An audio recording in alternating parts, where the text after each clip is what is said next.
성경 봉독 출애굽기 30장 11절로 38절입니다. 시간 나실 때 여러분들께서 한번 찾아서 읽어보시기 바랍니다. 기도하겠습니다.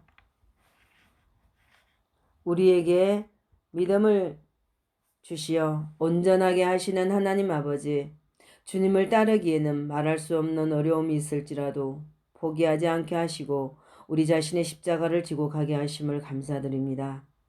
때로 우리가 딴 길로 갈 때는 징계의 채찍으로 훈계하시어 올바른 믿음의 길로 가도록 인도하여 주시옵소서. 우리가 하나님 아버지의 사랑을 잊지 않게 하시고 우리의 생각과 행동이 오직 주님만을 위하게 하시옵소서. 우리가 성령을 충만히 받아 거룩한 삶을 살게 하시고 어떠한 경우에도 새 속에 물들지 않도록 인도하시옵소서. 오늘도 하나님의 나팔로 온전히 사용하여 주심에 감사드리며 예수님 이름으로 기도하옵나이다. 아멘. 지난주에 이어서 기도에 대하여 2탄 은혜 받는 시간이 되시길 축복합니다. 9번째, 생명을 존중하는 기도입니다. 출애굽기 30장 11절로 16절 말씀. 여호와께서 모세에게 말씀하여 이르시되 네가 이 이스라엘 자손의 수요를 조사할 때에 조사받은 각 사람은 그들을 계수할 때에 자기의 생명의 속전을 여호와께 드릴지니 이는 그것을 계수할 때에 그들 중에 질병이 없게 하려 함이라. 무릇 계수 중에 드는 자마다 성소의 세겔로 반세겔을 낼지니 한 세겔은 20게라라. 그 반세겔을 여호와께 드릴지며 계수 중에 드는 모든 자 곧 20살 이상 된 자가 여호와께 드리되 너희의 생명을 대속하기 위하여 여호와께 드릴 때에 부자라고 반세겔에서 더 내지 말고 가난한 자라고 덜 내지 말지며 너는 이스라엘 자손에게서 속전을 취하여 해막 봉사에 쓰라. 이것이 여호와 앞에서 이스라엘 자손의 기념이 되어서 너희의 생명을 대속하리라. 아멘. 하나님께서는 백성들에게 생명의 속전을 드리라고 명하셨습니다. 여호와 하나님께 드려야 하는 이 속전은 부자나 가난한 자나 무조건 반세겔씩 내도록 되었습니다. 말씀을 통해서 하나님께서는 어떤 생명도 똑같이 평가하시며 부한 자나 가난한 자나 그 생명은 동일한 것임을 계시해 주십니다. 하나님께서 사람들의 죄를 온전히 속죄해 주시기 위해서 내신 속전은 바로 예수 그리스도이십니다. 사람은 영적 존재입니다. 육적이고 물질적인 것으로 평가할 수 없습니다. 그래서 사람의 한 생명은 온 천하보다 귀합니다. 10번째, 말씀 생활의 기도입니다. 본문 30장 17절로 18절 말씀. 여호와께서 모세에게 말씀하여 이르시되 너는 물두멍을 노스로 만들고 그 받침도 노스로 만들어 씻게 하되 그것을 해막과 제단 사이에 두고 그 속에 물을 담으라. 아멘. 성경에서 물은 사람을 비추는 말씀이요 사람을 정결케 하는 말씀입니다. 그리고 녹그릇은 우리의 일상생활을 상징합니다. 성도의 기도는 말씀이 바탕이 된 기도이어야 합니다. 말씀이 바탕이 되지 않는 기도는 내 멋대로의 기도입니다. 하나님이 받으시지 않습니다. 말씀 생활과 이어지지 않는 기도는 아무리 이적과 기사를 행했다고 해도 성령의 역사가 아님을 알아야 합니다. 사단은 미혹의 영을 보내어 이적과 기사를 통해 믿는 자를 미혹합니다. 기도하는 이의 영성을 흐리게 하고 혼란케 합니다. 말씀에 순종치 않는 기도자, 말씀으로 정결함을 얻지 못한 기도자는 자신을 죽음에 이르게 하는 것 외에 아무것도 할 수 없는 무능력한 자가 될 수밖에 없습니다. 11번째, 사랑의 기도. 본문 출애굽기 30장 22절로 29절 말씀. 상등 향품을 가지되 액체 모략 500세겔과 그 반수에 향기로운 육개 250세겔과 향기로운 창포 250세겔과 향기로운 창포 250세겔과 계피 500세겔을 성소의 세겔로 하고 감람기름 한 흰을 가지고 그것으로 거룩한 간유를 만들되 향을 제조하는 법대로 향기름을 만들지니 그것이 거룩한 간유가 될지라. 너는 그것을 해막과 정거기에 바르고 상과 그 모든 기구이며 등잔대와 그 기구이며 분향단과 및 번제단과 그 모든 기구와 물두멍과 그 받침에 발라 그것들을 지극히 거룩한 것으로 구별하라. 이것에 접촉하는 것은 모두 거룩하니라. 아멘. 이렇게 향단과 그 기구들을 거룩하게 구별하는 것은 기도자의 향단인 일상생활의 성별을 계시하고 있습니다. 기도자의 생활은 말씀 중심의 생활이어야 하며 말씀 중심의 생활이 진실할 때 그 생활은 거룩하게 성별된 생활이 됩니다. 거룩한 생활은 하나님의 말씀에 순종하여 그 뜻을 따라 사는 생활을 말합니다. 하나님의 뜻은 정성과 뜻과 마음을 다하여 하나님을 사랑하며 내 몸과 같이 내 이웃을 사랑하는 것입니다. 가장 거룩하고 성별된 생활은 먼저 하나님을 사랑하면서 사람을 사랑하는 삶입니다. 이 사랑이 가장 거룩한 상등 향품입니다. 상등 향품이 그 생활의 구석구석까지 스며들어야 합니다. 기도 생활, 예배 생활, 일상 생활의 전반에 걸쳐 상등 향품으로부터 나는 향기가 바래져야 합니다. 그리고 기도자의 생활에 관계하는 모든 이들에게까지 그 향기는 전해져야 합니다. 그러므로 자신에게 나쁘게 대하거나 좋게 대하거나 간에 기도자는 그 상대방을 위해서 우리 예수님께서 생명을 부어주셨다는 사실을 잊지 말고 그를 위해 기도해 주어야 합니다. 12번째, 성별의식을 가진 기도입니다. 출애굽기 30장 30절에서 33절 말씀입니다. 너는 아론과 그의 아들들에게 기름을 발라 그들을 거룩하게 하고 그들이 내게 제사장 직분을 행하게 하고 이스라엘 자손에게 말하여 이러기를 이것은 너희 대대로 내게 거룩한 간유니 사람의 몸에 붙지 말며 이 방법대로 이와 같은 것을 만들지 말라. 이는 거룩하니 너희는 거룩히 여기라. 이와 같은 것을 만드는 자와 이것을 타인에게 붓는 모든 자는 그 백성 중에서 끊어지리라 하라. 아멘.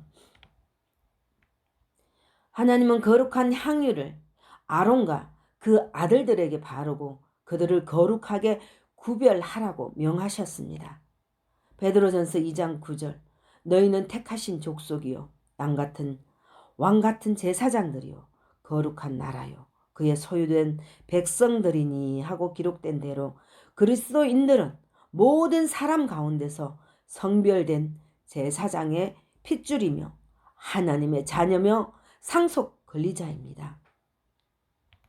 성별된 자에게 하나님은 거룩한 백성으로서의 의식을 가지고 사는 자가 되기를 원하십니다. 그것이 하나님이 원하시는 간절한 뜻입니다. 그러므로 하나님의 이 뜻을 헤아려 순종하신 예수 그리스도의 기도는 하나님 아버지의 뜻이 이루어지기를 소원하시는 기도였습니다. 성별받지 못한 사람은 하나님을 내 아버지라 부를 수 없는 사람들입니다. 즉 하나님과 타인 관계에 있는 사람들을 말합니다. 거룩하게 성별된 자는 하나님과 영적 핏줄 관계를 가진 하나님의 자녀들입니다. 그래서 33절에 무릇 이것을 타인에게 붓는 자는 그 백성 중에서 끊어지리라 하라고 말씀하셨습니다.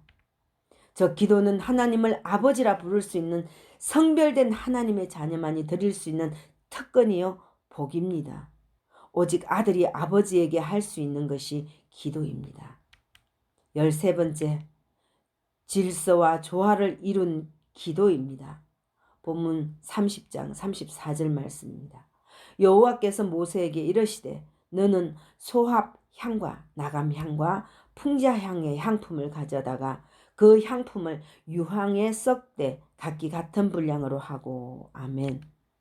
하나님께 향한 마음이 늘 진실하며 그 뜻대로 사는 삶의 하루하루가 균형을 이루고 있을 때 하나님과 사람들과 관계에 있어서 질서와 조화를 이룬 영적 관계를 맺을 수 있게 됩니다.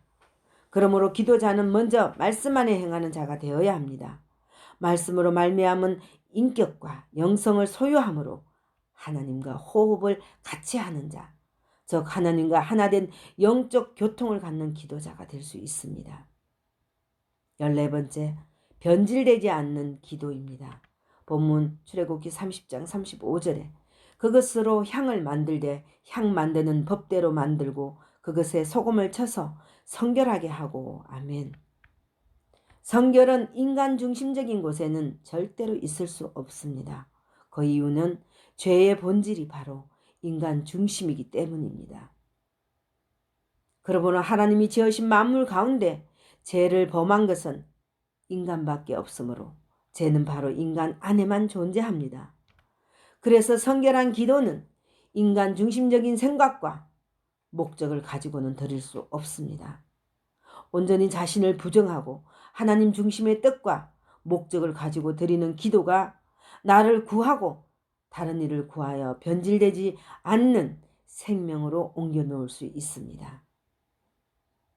이렇게 자신의 생각과 목적을 버리고 하나님의 뜻과 목적만을 위해 드리는 기도가 변질되지 않는 성결의 기도요, 능력의 기도입니다. 15번째, 하나님과 만날 수 있는 기도입니다. 출애굽기 30장 36절 말씀에 그 향 얼마를 곱게 찌어 내가 너와 만날 해막 안 전곡의 앞에 두라. 이 향은 너희에게 지극히 거룩하니라. 아멘. 하나님이 받으실 수 있는 기도는 이렇게 자신을 부수고 하나님의 뜻에만 순종하는 온유하고 겸손한 성품을 가진 자의 기도일 뿐입니다. 그리고 온유하고 겸손한 자만이 하나님의 말씀을 들을 수 있는 길을 가질 수 있으며 하나님의 뜻을 헤아릴 수 있는 지혜를 소유하게 됩니다. 16번째, 진리를 따르는 기도입니다. 본문 출애굽기 30장 37절 말씀. 내가 여호와를 위하여 만들 향은 거룩한 것이니 너희를 위하여는 그 방법대로 만들지 말라. 아멘. 하나님께서 지시하는 말씀만이 진리이며 생명의 길입니다. 그러므로 성도는 말씀에 따르기만 하면 진리 안에 거하는 것이요 생명의 길을 가는 자가 됩니다. 따른다는 것은 무조건의 순종이요 신뢰를 말합니다. 무조건의 순종과 신뢰가 없이는 결코 따라갈 수가 없습니다. 하나님과 교제를 가질 수 있는 기도는 진리를 따르는 기도뿐입니다. 성령께서는 진리의 영이시며 예수 그리스도는 길이요 진리요 생명입니다. 그러므로 기도자가 진리를 따른다는 것은 성령께 순종하는 것이요 예수 그리스도를 신뢰하는 것입니다. 진리를 무시하여 자기의 방법대로 드리는 기도는 아무리 열심히 해도 또 많은 희생을 바쳤다 해도 하나님이 받으실 수 없는 기도이며 결코 기뻐할 수 없는 기도입니다. 하나님의 자녀의 기도는 주님이 가르쳐 주신 기도문 마태복음 6장 9절로 13절은 바로 진리의 말씀이요 하나님이 원하시는 뜻을 나타내고 있습니다. 그러므로 진리를 따르려는 기도자는 먼저 주님이 가르쳐 주신 기도문을 진실하게 드릴 수 있어야 합니다. 17번째, 올바른 목적의 기도입니다. 본문 출애굽기 30장 38절에 냄새를 맡으려고 이 같은 것을 만드는 모든 자는 그 백성 중에서 끊어지리라. 아멘. 하나님은 인간을 지으신 창조주시며 인간은 피조물이라는 그 관계로부터 또한 인간은 하나님의 형상으로 만들어진 존재이기에 그 근원이 하나님께 있는 하나님의 영적 자녀입니다. 이러한 하나님과 인간과의 관계가 파괴된 이후로 다시 이 관계를 회복하시기 위하여 회막을 지으라고 명하셨습니다. 번제단의 제물을 드리라고 명하셨습니다. 또한 분향단의 향을 피우라고 명하신 것입니다. 그러므로 하나님께서 만족하시는 기도는 하나님과 하나 되는 관계 회복을 위해 드리는 기도입니다. 이것이 가장 향기로운 기도이며 성결한 기도입니다. 가인과 아벨의 제사를 통해서도 볼 수 있습니다. 가인은 분명히 자신의 인간적인 목적으로 제사를 드렸습니다. 왜냐하면 하나님이 자신의 제물을 받지 않으시자 그가 처한 행동은 분노를 바라는 것입니다. 그의 제사의 목적이 하나님께 있었다면 그는 분노하지 못했을 것입니다. 도리어 하나님 앞에 자신에게 어떠한 잘못이 있는가를 아뢰었을 것입니다. 잘못된 기도는 하나님이 받지 않으십니다. 하나님의 뜻대로, 하나님의 방법대로 행한 기도만이 하나님이 받으신다는 사실을 분명히 기억하시어 기도에 대하여 우리가 1탄, 2탄을 배웠습니다. 다시 한번 상고하시면서 하나님을 기쁘시게 하는 주님의 자녀가 되시기를 축원합니다. 기도하겠습니다. 2주간에 걸쳐 기도에 대해 바르게 깨닫게 해주시는 은혜에 감사드립니다. 하나님이 받으시는 기도는 자신을 부수고 하나님의 뜻만 순종하고 온유하고 겸손한 성품을 가진 하나님의 자녀가 드리는 기도를 통해 관계가 회복되고 하나님의 뜻을 이루어 드리는 주의 자녀가 되게 하여 주시옵소서. 감사와 영광 주께 올려드리오며 예수님 이름으로 기도하옵나이다. 아멘.